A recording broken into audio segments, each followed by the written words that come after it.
Courage can be defined in many words and with many viewpoints, but no matter what your definition, courage is a central value in American society.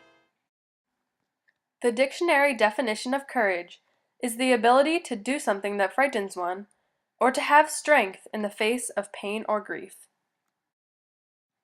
Some people believe that courage is not necessarily fearlessness, but rather actions in the face of fear. Mark Twain, for example, said, "Courage is resistance to fear, mastery of fear, not absence of fear." Similarly, John Wayne stated that, "Courage is being scared to death and saddling up anyway." William T. Sherman describes courage as being a perfect sensibility of the measure of danger and a mental willingness to endure it. Paul Revere is well known for taking part in his courageous escapade through town on April 18, 1775. He strove to prevent the arrest of John Hancock and Samuel Adams, whom the British were coming for, under the instruction of Dr. Joseph Warren. The British were approaching quickly, and Paul Revere hung lanterns in a nearby bell tower, signifying that the troops were coming by sea across the Charles River. Despite being threatened by another military force, he rode on to protect his revolutionary leaders, thus protecting his country. With the help of two other riders, William Dawes and Samuel Prescott, the message was successfully spread to the town, where the citizens prepared to engage in a counterattack. Paul Revere is the most recognized rider that night, even though the other two were just as bold and courageous as he was. All three were captured and arrested by a British patrol, and Dawes and Prescott were able to escape immediately. Revere, however, did not escape, but was released later by the British. He was slow to return, having no horse, and arrived back in the middle of the battle at Lexington Green. Characters display courage not only in history, but in literature too. Huck, in the novel Huckleberry Finn by Mark Twain, showed great courage in his adventures with Tom Sawyer. He took risks, trying to bring Jim to freedom, and knew that even though his decision to do so was frowned upon and highly controversial, it was the only right thing to do. For example, along the way, Huck considered turning Jim in to the next town. He knew that helping a black slave to safety and liberty could lead to serious consequences. His life and reputation were on the line, but bravery prevented him from feeling the threats of an unjust society. Instead, he pushed away any hesitations and sailed bravely past the towns that would offer hundreds for Jim's capture. It was courage that motivated him to carry on even when doubt began to plague his thoughts. He came to the realization that, just because you're taught that something's right, and everyone believes it's right, it don't make it right. Additionally, the narrator and protagonist Scout Finch, from To Kill a Mockingbird by Harper Lee, is a physical representation of courage. She feared a man of the name Boo Radley her entire life, even though she had never even met him. Boo supposedly hadn't been seen by the public of Macomb County in 15 years, and as a result, vicious rumors began to build up about him. Courage bloomed in Scout at a young age when she tried to get Boo out of his house to see if the frightening tales were true.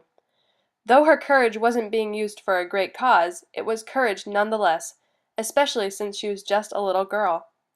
Later, as she matured, her sense of courage grew stronger. Courage opened up her mind to accept Boo's true character. Even though she was afraid, she allowed herself to believe that Boo wasn't the man she initially thought he was. Ultimately, her courage that accumulated in the past prepared her for the day she would come face to face with him. If she had let fear overcome her when she was young, the experience would have been more traumatic. However, because bravery extinguished the fear already, she was calm and fearless when they finally met. She undoubtedly gained this sense of bravery from her father, Atticus, who once said to her, "I wanted you to see what real courage was, instead of getting the idea that courage is a man with a gun in his hand. It's when you know you're licked before you begin, but you begin anyway and see it through no matter what." Another historical figure that embodies courage is Sitting Bull, the chief of the Lakota Sioux tribe, who was considered to have legendary courage. In 1872, during a battle with soldiers on the Yellowstone River, he led 4 warriors to the railroad lines and smoked a pipe while bullets flew past their heads. When they were finished with the pipe, they nonchalantly got up and walked away. Then, in 1874, General George Armstrong Custer led his army to the Lakota land in search for gold, even though the Fort Laramie Treaty of 1868 protected the area against white settlers. Sitting Bull refused to surrender his land, bravely holding his ground until war was imminent. All these people represented the definition of what it means to be an American, because they showed bravery to defend themselves or their country no matter what it took. To me, being American is all about being proud of who you are and where you come from, and to do everything in your power to represent the civic values of society. Bravery is so important to American civilization because without it, everyone will basically be stuck in limbo. They would be too afraid to take any actions in making life better, and would hesitate to do something that may change life as it currently is for them.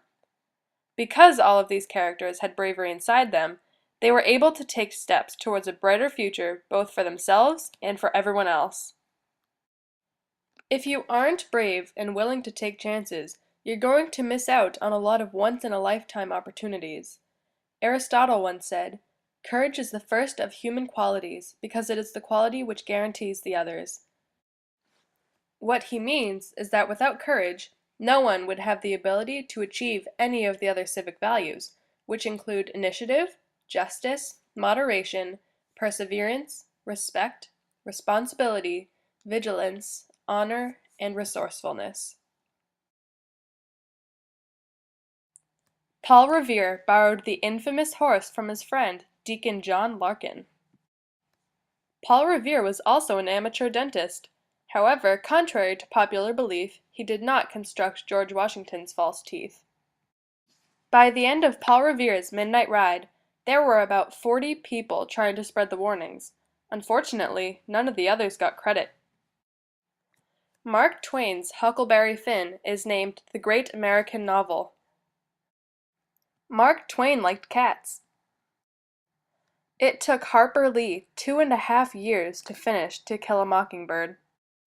Sitting Bull was friends with another Native American leader, Crazy Horse. Sitting Bull took part in the Ghost Dance in 1890, which scared some people and caused a battle.